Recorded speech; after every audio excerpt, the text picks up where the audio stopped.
Hey, it's Drybear. Diablo 4 had its early access to the open beta this last weekend.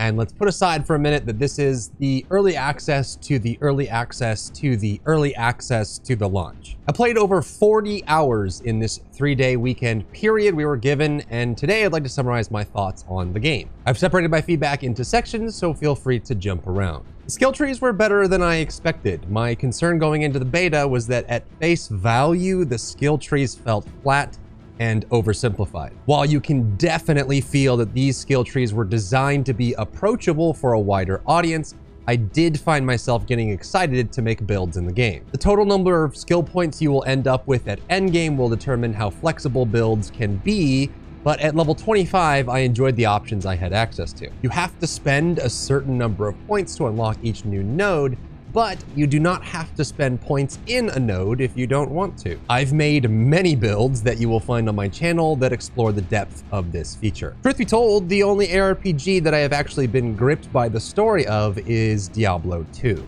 The myriad of titles that we've seen since then, I have paid minor attention to the story, but for the most part, played for the grind and the endgame experience. Surprisingly, I was drawn in by Diablo 4's storytelling. There is great care taken in the pacing, camera placement, voice lines, and setting that are a cut above other campaign experiences you'll find in other games of this genre. Which leads me to one of my favorite high notes of the beta, the game's atmosphere. You'd expect chilling atmosphere from third-person or first-person story-driven games and RPGs, but it is a challenge to provide strong atmosphere with a fixed isometric camera.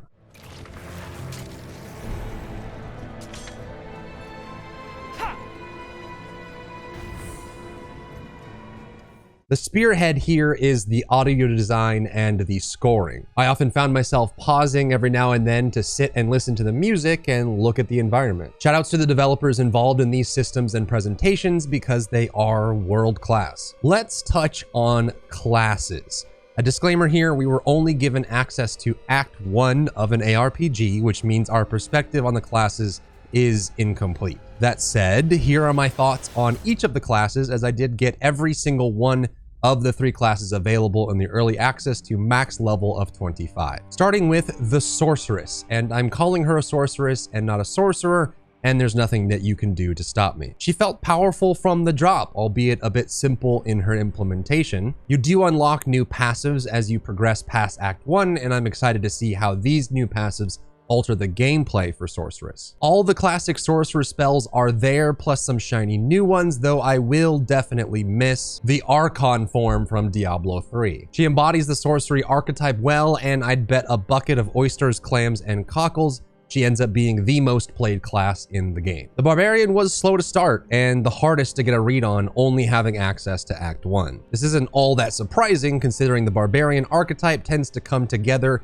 at endgame when you have more stats and effects to play with, so I wouldn't expect him to feel great early on by comparison with the other classes. His abilities feel meaty and sufficiently heavy, and as you reach level 25 plus, you're able to access enough of his skill tree to see his potential. After making over 6 unique builds for the Barbarian, I'm excited to see how well he scales later on. The Rogue was a class whose existence confused me at first. When Diablo 3 first launched, I was disappointed to see Witch Doctor rocking some of the Necromancer's classic abilities, which led me to believe that Necros weren't coming to the game. And I get the same vibes from Rogue. After leveling her to max level in the beta and making over 7 builds for the Rogue, I'd say she is a hybrid of Assassin, Demon Hunter, and Amazon all mixed into one. She's got traps, grenades, bow and crossbow skills, stealth, backstabs, melee movement, and much more. She has incredible build diversity, and I hope that once we reach endgame,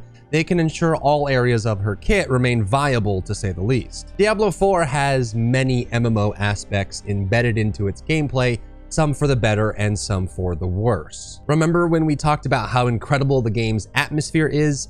Well, having MMO flavors integrated into your ARPG vibes gives you good reason to explore the environment. Personally, I have stopped considering the tag open world as a marketing bullet point in 2023, since many games have this characteristic, and honestly, at least half of them do it in a way that leaves something to be desired. Not to say that Diablo 4's open world take is mind-blowing, but having it alongside incredible environments and strong atmosphere is a juicy combination. I found myself wandering off in random directions rather than trying to map my most efficient grind route, and that doesn't happen often in my ARPG experiences. Random players will pop in and out of your viewport, and you will be reminded that they're giving you an XP increase when you're near them, which helps ensure that it is a positive encounter. Not to mention, one or two of the world events, as well as almost every stronghold, felt challenging on its own, and it was nice to have other gamers join into the fray. Where the MMO aspect detracted for me was when I was completing heavy grind-focused quests. There was a quest in the northwest of Fractured Peaks where you have to kill a silly amount of undead to give their otherworldly essence the big suck and fill an anima container. And it was probably the longest completion time of any quest in Act 1, and when the grind time is high, I found it frustrating to have other players periodically come into my quest area and slay mobs that left me with nothing to kill and no quest progress. It'll likely be a delicate tight walk between the two dimensions, but I can say that overall, the MMO direction for the game was a net positive for me, but will need to be closely monitored in a live environment. Segue into the world boss encounter. This was a big, huge fight that spawns at specific times of day that requires a full phase of players to complete. If you encounter him underprepared, you get one shot.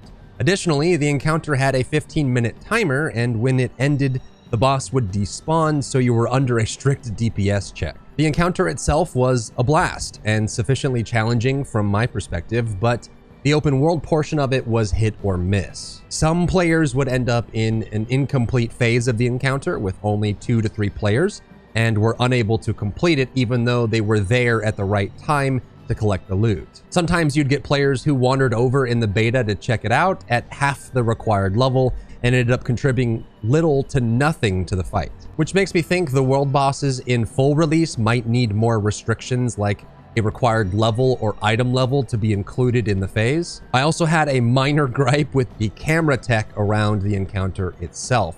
Your camera gets zoomed out when you start the boss fight, similar to how bosses are handled in games like Black Desert Online, for example. However, the camera does its best to keep the boss on screen, which felt pretty bad. If the boss ever made a quick leap away, the camera would get hijacked and thrown far away from my character, which was rather jarring. It honestly felt like I was playing split screen co-op with the boss, even though I was playing solo on a PC. Which makes me wonder if this tech was a carryover from the couch co-op system they developed for the console version of the game. And that's where my head is at after 40 hours of the early access to the early access to the early access version of Diablo 4. For any more definitive takes, I would obviously have to play until endgame and play through the progression system in its entirety, but I can say that it is a great game that shows great promise. If you enjoyed yourself today, leave a like down below. You can support me and my work on Patreon and view Patreon exclusive content,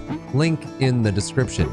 Thank you so much for tuning in, and I'll see you in the next one.